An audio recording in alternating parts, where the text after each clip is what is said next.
നിങ്ങൾക്ക് വേണ്ടി ആരും ഒന്നും കരുതിയില്ലെങ്കിലും നിങ്ങൾക്ക് സ്വയമായി ഏതെങ്കിലും മേഖലയിൽ എത്തിപ്പെടാനുള്ള പശ്ചാത്തലമോ വിദ്യാഭ്യാസമോ പ്രാപ്തിയോ ഇല്ലെങ്കിലും നിങ്ങൾ നിരാശപ്പെടരുത്. ബൈബിൾ കഥാപാത്രങ്ങളായ 2-3 പേരെ നിങ്ങൾ നോക്കിക്കോ. ഇങ്ങനെയുള്ള സാഹചര്യത്തിൽ ആരും പ്രോത്സാഹിപ്പിക്കാനില്ല, സ്വന്തമായി കഴിവില്ല. അങ്ങനെയുള്ള സാഹചര്യത്തിൽ എന്ത് ചെയ്തു? അവർ ദൈവത്തിൽ ആശ്രയിച്ചപ്പോൾ ദൈവം അവരുടെ മുഴുവൻ സ്ഥിതിക്ക് മാറ്റം വരുത്തി. ഇന്ന് പ്രതീക്ഷയില്ലാത്ത, യാതൊരു സാധ്യതയും മറ്റുള്ളവർ കൽപ്പിക്കാത്ത, ആരും പരിഗണിക്കാത്ത സാഹചര്യത്തിലാണ് നിങ്ങളായിരിക്കുന്നതെങ്കിൽ നിങ്ങൾക്ക് ദൈവസന്നിധിയിൽ, ദൈവത്തിന്റെ അടുക്കൽ നിങ്ങൾക്ക് വലിയ ഒരു പ്രതീക്ഷയുണ്ട്. ശ്രേഷ്ഠമായ ഒരു പദവി ദൈവം വെച്ചിട്ടുണ്ട്. യാക്കോബ് എന്ന് പറയുന്ന മനുഷ്യൻ, അദ്ദേഹം ബാല്യപ്രായത്തിലെ മാതാവിന്റെ കൂടെ നടന്ന് വലിയ വീരകൃത്യങ്ങളൊന്നും ചെയ്യാതെ വീട്ടിനകത്ത് അമ്മയുടെ കൂടെ നടന്നൊരു പയ്യനായിരുന്നു. അമ്മ പറയുന്നതൊക്കെ കേട്ട് നിന്നു. വലിയ കാര്യങ്ങൾ പുറത്തൊന്നും പുള്ളി ചെയ്യാൻ പോയില്ല.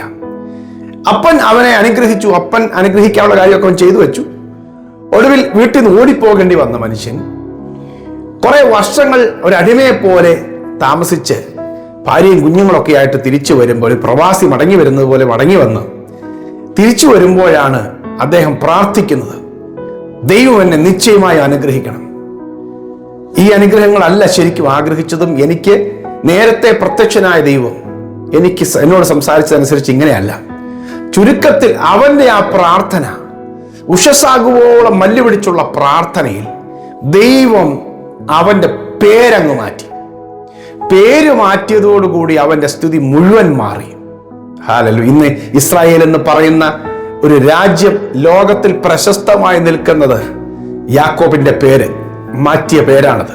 യാക്കോബ് എന്നായിരുന്നു ഇതിന്റെ പേര്. യബ്ബേസ് എന്ന് പറയുന്ന മനുഷ്യന് അവന്റെ പശ്ചാത്തലം ഒന്നുമില്ല, അവന്റെ വംശാവലി ഒന്നും ബൈബിളിൽ കൊടുത്തിട്ടില്ല, അവൻ ഏത് വിഭാഗക്കാരനാണെന്ന് എഴുതിയിട്ടില്ല. പക്ഷേ അവൻ ജനിച്ച സാഹചര്യത്തിൽ അവന്റെ കുടുംബം ഭയങ്കരമായിട്ട് വേദനപ്പെട്ടിരിക്കുകയാണ്. അവൻ ജനിച്ചതുകൊണ്ട് തന്നെ അവനിൽ നിന്നും പ്രതീക്ഷിക്കാനില്ലാതിരുന്നപ്പോൾ അവൻ ദൈവത്തിൽ പ്രതീക്ഷ വയ്ക്കുകയാണ്. ഇസ്രായേലിന്റെ ദൈവത്തോട് പറയുക, ദൈവമേ നീ എന്നെ നിശ്ചയമായി അനുഗ്രഹിക്കണം, എനിക്ക് അനർത്ഥങ്ങൾ വ്യസന കാരണമായി തീരരുത്, എന്റെ അതിരൊന്ന് വിശാലമാക്കണം. ഇങ്ങനെ പ്രാർത്ഥിച്ച അവൻ ദൈവത്തിൽ എനിക്ക് പ്രതീക്ഷയുണ്ട്, ദൈവത്തിൽ എന്റെ സ്ഥിതിക്ക് മാറ്റം വരുത്താൻ പറ്റുമെന്ന് ആര് പറഞ്ഞു കൊടുത്തതാണോ, അവർ മനസ്സിലായതാണോ, അതിലങ്ങ് തൂങ്ങിയവൻ. ഒടുവിൽ എന്ത് സംഭവിച്ചവൻ സഹോദരന്മാരെക്കാൾ ഏറ്റവും മാന്യനായി തീർന്നു. നോക്കിക്കേ, ദാവീദ് തന്റെ മാതാപിതാക്കൾ അവനെ ചെറുപ്പത്തിലെ അവനെ അവഗണിച്ചു കളഞ്ഞു, ഉപേക്ഷിച്ചെന്നാണ് ദാവീദിന്റെ ഭാഷ. എൻ്റെ അപ്പനും അമ്മയും കൂടെ എന്നെ ഉപേക്ഷിച്ചിരിക്കുന്നു എന്ന് പറഞ്ഞാൽ അവനെ അവഗണിച്ചു കളഞ്ഞു. തന്റെ സഹോദരന്മാര് ശൗലിന്റെ അടുക്കൽ വെച്ച് അവനോട് സംസാരിക്കുമ്പോൾ അറിയാം, നീ എന്തിനോട് വന്നു, നിന്റെ കൈ കുറെ ആടിനെ തന്നില്ലേ, നീ യുദ്ധം കാണാനല്ലേ വന്നത് എന്നൊക്കെ പറഞ്ഞ് അവന്റെ ആ നിലവാരത്തെ നോക്കി. പക്ഷേ അവൻ ദൈവത്തിന്റെ അടുക്കൽ വന്നപ്പോൾ ദൈവം എന്ത് ചെയ്യും, ദൈവം ആരാണ്, ദൈവത്തിന്റെ വലിപ്പം എന്താണ്, ദൈവമേ നീ യുദ്ധം ചെയ്യും, നിനക്കധികാരമുണ്ട്, നീ വലിയവൻ. അപ്പൊ ദൈവത്തെ ഉയർത്തി ദൈവത്തോട് ചേർന്ന് നിന്നപ്പോൾ ദൈവം അവനിൽ ഒരു രാജാവിനെ കാണുകയാണ്. അല്ല, ദൈവം നേരത്തെ ഒരു രാജാവിനെ അവനെ കണ്ടിരുന്നു. ആമേൻ. നിങ്ങളെ ആരും പ്രോത്സാഹിപ്പിക്കാൻ നിൽക്കത്തില്ല. നിന്നില്ലെങ്കിലും ഇനി നിങ്ങൾക്ക് തന്നെ നിങ്ങളോട് ഒന്ന് പ്രോത്സാഹിപ്പിക്കാൻ തോന്നാത്ത പശ്ചാത്തലം, ഒരു പക്ഷേ വിദ്യാഭ്യാസം ഇല്ലാത്തതോ നിറവില്ലാത്തതോ ജനിച്ച വീട് അത്തരത്തിലോ അല്ലെ മാതാപിതാക്കളോ ഇതൊന്നും അത് ഞങ്ങൾക്ക് പറഞ്ഞാറ്റുള്ള അല്ല എന്ന് നിങ്ങൾ ചിന്തിച്ചാൽ നിങ്ങൾക്ക് വഴി അടയുന്നില്ല. നിങ്ങൾക്ക് യാക്കോബിന്റെ ദൈവം, ദാവീദിന്റെ ദൈവം, യബ്ബേസിന്റെ ദൈവം, ഹല്ലേലൂയ, നിങ്ങളെ മാനിക്കാൻ ശക്തനായ ദൈവമാണ്. ഹല്ലേലൂയ. ദൈവത്തിന് ഒരു കാര്യം അസാധ്യമല്ല. ആമേൻ. 1 കൊരിന്ത്യർ 2:9 ദൈവം തന്നെ സ്നേഹിക്കുന്നവർക്ക് ഒരുക്കിയിട്ടുള്ളത് ഒരു കണ്ണ് കണ്ടിട്ടില്ല, ഒരു ചെവി കേട്ടിട്ടില്ല, ഒരു മനുഷ്യന്റെ ഹൃദയത്തിൽ തോന്നിയിട്ടില്ല. ഒറ്റ കാര്യമുള്ളൂ, ഞാൻ ദൈവത്തെ അങ്ങ് സ്നേഹിച്ചു. ആമേൻ. നിങ്ങളെ ആരും സ്നേഹിക്കുന്നില്ലെങ്കിൽ നിങ്ങൾ വിഷമിക്കേണ്ട, നിങ്ങൾക്ക് സ്നേഹിക്കാം. നിങ്ങൾ സ്നേഹിച്ചാൽ നിങ്ങളെ സ്നേഹം ഇഷ്ടപ്പെടാത്ത കുറെ മനുഷ്യരും കാണും. എന്നെ അങ്ങനെ സ്നേഹിക്കാനൊന്നും വരണ്ട എന്ന് പറഞ്ഞാൽ നിങ്ങൾ വിഷമിക്കണ്ട. കാരണം നിങ്ങൾക്ക് ദൈവത്തെ സ്നേഹിക്കാൻ പറ്റും. പറയണം, കർത്താവ് ഞാൻ അങ്ങനെ സ്നേഹിക്കുന്നു. കർത്താവിനെ സ്നേഹിച്ചു. ദൈവം തന്നെ സ്നേഹിക്കുന്നവർക്ക് ഒരുക്കിയിട്ടുള്ളത് ഒരു കണ്ണ് കണ്ടിട്ടില്ല, ഒരു ചെവി കേട്ടിട്ടില്ല, ഒരു മനുഷ്യന്റെ ഹൃദയത്തിൽ തോന്നിയിട്ടില്ല. രാജാക്കന്മാർ തങ്ങളുടെ മക്കൾക്ക് വേണ്ടി വെച്ചിരിക്കുന്ന ശ്രേഷ്ഠമായ സമ്പത്തിനേക്കാളും ഉയർച്ചയെക്കാളും വലുത് ദൈവത്തെ അന്വേഷിക്കുന്ന ഒരുവന് വേണ്ടി ദൈവം കരുതിയിട്ടുണ്ട്. ബാലസിംഹങ്ങളും ഇരകിട്ടാതെ വിശന്നിരിക്കും. യഹോവയെ അന്വേഷിക്കുന്നവർക്ക് ഒരു നന്മയ്ക്കും കുറവില്ല. ഹല്ലേലൂയ.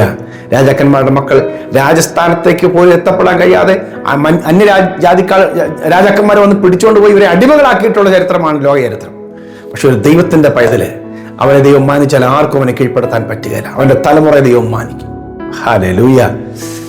റോമാലേഖനം 8:28 വാക്യം പരിചിതമായ വാക്യമാണ്. എന്നാൽ ദൈവത്തെ സ്നേഹിക്കുന്നവർക്ക് നിർണയപ്രകാരം വിളിക്കപ്പെട്ടവർക്ക് തന്നെ സകലതും നന്മയ്ക്ക് വേണ്ടി കൂടി വ്യാപരിക്കുന്നു. 31 സങ്കീർത്തനം 19 വാക്യം. നിന്റെ ഭക്തന്മാർക്ക് വേണ്ടി നീ സംഗ്രഹിച്ചതും നിന്നിൽ ആശ്രയിക്കുന്നവർക്ക് വേണ്ടി മനുഷ്യപുത്രന്മാർ കാണുകെ നീ പ്രവർത്തിച്ചതുമായ നിന്റെ നന്മ എത്ര വലിയതാകുന്നു. ഹല്ലേലൂയ. അതേ പ്രിയമുള്ളവരെ, അളക്കാൻ കഴിയാത്ത, ആർക്കും സ്വപ്നം കാണാൻ കഴിയാത്ത ശ്രേഷ്ഠത നിങ്ങളിൽ ദൈവം കണ്ടിട്ടുണ്ട്. ആമേൻ. കാരണം അമ്മയുടെ ഉദരത്തിൽ ഉരുവാകുന്നതിന് മുമ്പേ, ഇനി ഉദരത്തിൽ ഭിന്നാകാരമായിരുന്നപ്പോഴേക്ക് ദൈവം കണ്ട് സ്ട്രക്ചറും ഷെയ്പ്പും ഭാവിയെല്ലാം ദൈവം കണ്ടിട്ടുള്ളതാണ്. ഈ ദൈവത്തിന്റെ അടുക്കിലേക്ക് നമ്മളൊന്ന് സ്വയമേ ഏൽപ്പിച്ചു കൊടുത്താൽ മതി, ദൈവം ബാക്കി കാര്യങ്ങൾ ചെയ്തോളും. ദൈവത്തിനൊരു കാര്യവും അസാധ്യമല്ല. ആമേൻ. ആരൊക്കെ നിന്ദിച്ചാലും, ആരൊക്കെ പരിഹസിച്ചാലും, ആരൊക്കെ താഴ്ത്തിയാലും നിങ്ങൾ താഴില്ല. നിങ്ങൾ ദൈവത്തോട് ചേർന്ന് നടന്നാൽ എൻ്റെ ശത്രുക്കൾ കാണുക നീ എനിക്ക് വിരുന്നൊരുക്കുന്നു, എൻ്റെ തലയെ എണ്ണ കൊണ്ട് അഭിഷേകം ചെയ്യുന്നതാണ്, എൻ്റെ പാനപാത്രം നിറഞ്ഞു കവിയുന്ന ദാവീദ് പാടി. ആമേൻ. അതെ, ദൈവം നിങ്ങൾക്ക് വേണ്ടി കരുതുന്നുണ്ട്. ഹല്ലേലൂയ. ആരും കരുതിയില്ലേലും കരുതുവാൻ ഒരുവനുണ്ട്. പ്രിയ കർത്താവേ, ഇപ്പോൾ ഞാൻ ഈ വചനം കേൾക്കുന്ന എൻ്റെ പ്രിയപ്പെട്ടവരെ കൊണ്ട് ഞാൻ പ്രാർത്ഥിക്കുന്നു. കർത്താവ്, നീ അടിയനെ ഉദ്ധരിച്ചത് എവിടെ നിന്നാണ് ഞാൻ അറിയുന്നു. കർത്താവ്, ആ കർത്താവിന് ഈ മക്കളെ ഉയർത്താനും ഉദ്ധരിക്കാനും മാനിക്കാനും കഴിയും. ഇപ്പോൾ ഞാൻ പ്രാർത്ഥിക്കുന്ന യേശുവിൻ്റെ നാമത്തിൽ യാക്കോബിന്റെ ദൈവം, ആമേൻ, യബ്ബേസിന്റെ ദൈവം, ദാവീദിന്റെ ദൈവം, പൗലോസിന്റെ ദൈവം, ആമേൻ, പത്രോസിന്റെ ദൈവം, ആ ദൈവം ജീവിക്കുന്ന ദൈവം. കർത്താവേ, ഈ മക്കളുടെ മേലുള്ള ദൈവിക പദ്ധതികൾ അവൻ തിരിച്ചറിഞ്ഞ് ദൈവികമായ ശ്രേഷ്ഠ നന്മ പ്രാപിക്കട്ടെ.